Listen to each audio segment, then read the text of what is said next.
साथियों नमस्ते। आज फिर उपस्थित हूँ एक नए वीडियो में। देखिए, राष्ट्रवाद हम लोग पढ़ रहे थे। यूरोप में राष्ट्रवाद की शुरुआत कहाँ से हुई थी, राष्ट्रवाद का उदय कहाँ से हुआ था। तो अब तक आपने देख लिया है, यूरोप में राष्ट्रवाद का विकास एवं उदय यूरोप महाद्वीप के फ्रांस देश से होता है। फ्रांस देश से होता है। सर्वप्रथम इसकी अभिव्यक्ति फ्रांसीसी क्रांति के रूप में देखने को मिलती है। आज फ्रांसीसी क्रांति को ही हम पढ़ेंगे और समझेंगे। इसको एक स्लाइड के रूप में आज बोर्ड पे लेके उपस्थित हूँ। क्योंकि इतिहास रटने का नहीं, समझने का विषय है। देखिए, यूरोप में राष्ट्रवाद, फ्रांसीसी क्रांति फ्रांस में एक उस समय जो राजतंत्र था उसकी अगेंस्ट एक क्रांति हुई थी, जिसमें वहाँ के राजा लुई 16वें के शासन को अमूल चूल परिवर्तन कर करके दूसरी शासन व्यवस्था स्थापित की गई थी। यह 1789 में संपन्न होती है, लेकिन इसका अध्ययन, फ्रांसीसी क्रांति का अध्ययन 1799 तक के काल तक पूर्ण होता है, यानी 1789 से 1799 ईस्वी तक। इसको हम क्रम वाइज देखते रहेंगे। एक स्लाइड के रूप में देखिए उपस्थित है। फ्रांसीसी क्रांति 1774 ईस्वी में लुई 16वां जो है फ्रांस का शासक बनता है। उसकी पत्नी का नाम मेरी एंतोइनेट है, जो लुई 16वां की पत्नी है। 5 मई सन 1789 ईस्वी को, थोड़ा सा इसका समझिएगा, जनरल स्टेट की बैठक बुलाई जाती है। क्यों बुलाई जाती है, इस रीजन में समझते हैं। सामाजिक कारण, आर्थिक कारण, राजनीतिक कारण, बौद्धिक कारण। 5 मई सन 1789 को जनरल स्टेट की बैठक बुलाई जाती है। क्यों बुलाई जाती है? क्योंकि वहाँ पर उस समय फ्रांस की सामाजिक दशा क्या थी। फ्रांस में 3 वर्ग थे। जैसे हमारे हिंदुस्तान में 4 वर्ण व्यवस्था थी ना, ब्राह्मण, क्षत्रिय, वैश्य और शूद्र, वैसे ही फ्रांस में 3 वर्ग थे। पादरी वर्ग, कुलीन वर्ग और आम नागरिकों का वर्ग, आम जनता। तो जिसमें जो है राज्य व्यवस्था को चलाने के लिए कर जो टैक्स लिया जाता था वो पादरियों और कुलीन नहीं देते थे, और तीसरा वर्ग देता था जो सबसे संख्या में ज़्यादा होता था, यही लोग कर देते थे। तो होता क्या है कि फ्रांस में सप्तवर्षीय युद्ध हुआ था उस समय, से खजाना खाली था, और दूसरे जो मेरी एंटोइनेट और क्या कहते हैं लुई 16वां जो शासक बना था, ये दोनों बड़े खर्चीले थे। इनके खर्चों से भी क्या कहते हैं फ्रांस का खजाना खाली हो चुका था। तीसरा कारण, अमेरिका ने इसको धोखा दिया था। अमेरिका की स्वतंत्रता में फ्रांस ने उनकी मदद की, इसके बदले ये क्या कहते हैं अमेरिका ने इनकी मदद नहीं किया, जिससे इनका खजाना खाली हो गया फ्रांस का। अब उस खजाने को भरने के लिए लुई 16वें ने टैक्स, कर लगाने की व्यवस्था की। अब आप देख ही रहे हैं कि फ्रांस में कर कौन देता था? तीसरा वर्ग यानी तृतीय जो आम नागरिक है, जिसमें वकील हैं, डॉक्टर हैं, इंजीनियर हैं, बड़े बड़े जमींदार हैं, किसान हैं, ऐसे मजदूर हैं, डेली वेज काम करने वाले लोग इस वर्ग में आते हैं। तो ये लोग टैक्स देते हैं, कर देते हैं। लेकिन जो पादरी वर्ग है, कुलीन वर्ग है, ये लोग टैक्स नहीं देते हैं। हालांकि फ्रांस की सारी ज़मीन पर, लगभग 60% ज़मीनों पर इन लोगों का कब्जा है, लेकिन कर कौन दे रहा है? ये आम नागरिक। यहीं से शुरुआत होती है क्रांति की, विद्रोह की। बात समझिएगा।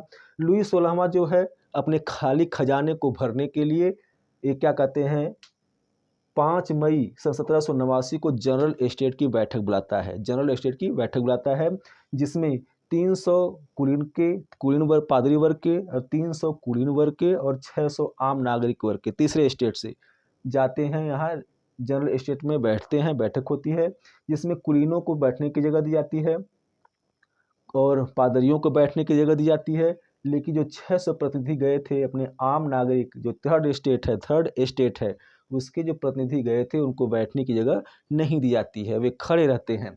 तो 5 मई सन 1789 ईस्वी को वहाँ पर कर लगाने की व्यवस्था की जाती है, और यह कहा जाता है कि कर जो अब तक आम नागरिक देते आए हैं वही लोग देंगे।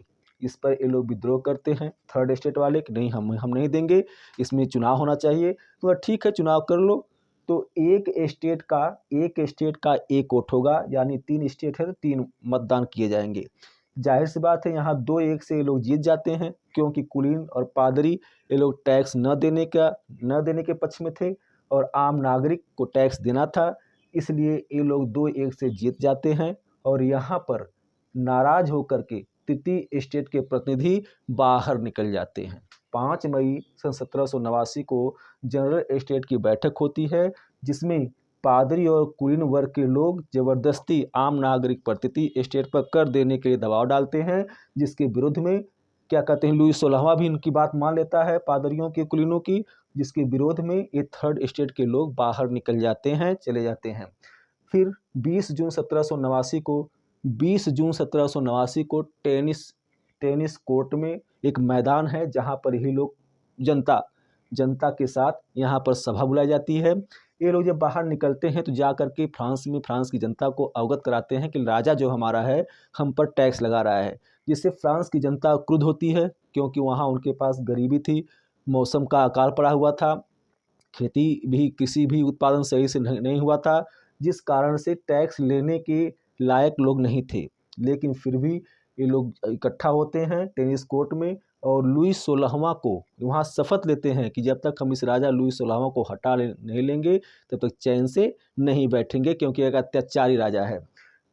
20 जून 1789 ईस्वी को, ठीक 14 जुलाई 1789 ईस्वी को बास्तिल का दुर्ग का पतन होता है। बास्तिल का दुर्ग मीन्स एक क्या कहते हैं एक प्रतीक था किसका, राजतंत्र का, जहाँ की रक्षा कौन करता था, लुई 16वें के अंगरक्षक लोग करते थे, आदमी लोग करते थे।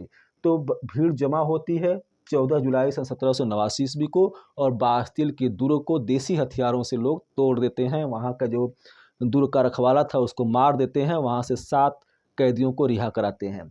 यह बास्तिल के दुर्ग का पतन तो जो पेरिस में हो रहा था, लेकिन पूरे फ्रांस में लहर उठ गई थी। जहाँ भी सरकारी आदमी को, कर्मचारी को आम नागरिक देखते थे, मारने के लिए दौड़ा लेते थे, मारते थे, हत्या कर देते थे। इस तरह से पूरे फ्रांस में एक आग सी लग गई और इसी को कहा जाता है फ्रांसीसी क्रांति। फ्रांसीसी क्रांति। आइए, सामाजिक कारण, आर्थिक कारण, राजनीतिक कारण, बौद्धिक कारण। सामाजिक कारण में आपने देख लिया 2-3 स्टेट थे, लेकिन तृतीय स्टेट इनसे संतुष्ट नहीं था। आर्थिक कारण में खजाना खाली था, खजाना को भरने के लिए लुई 16वां ने क्या किया था, कर कर कर की व्यवस्था की थी, कर थोपा था आम नागरिकों पर। राजनीतिक कारण आप देख चुके हैं कि अमेरिका से धोखा मिला था, फ्रांस में जनता चाह रही थी कि हमारा राजा से असंतुष्ट थी और दूसरी व्यवस्था लाना चाहती थी। बौद्धिक कारण में इस समय के जो दार्शनिक थे, जैसे मॉन्टेस्क्यू, रूसो, लॉक, इन लोगों ने जनता को जागृति करने के लिए, जनता को जगाने का भरपूर प्रयास किया था।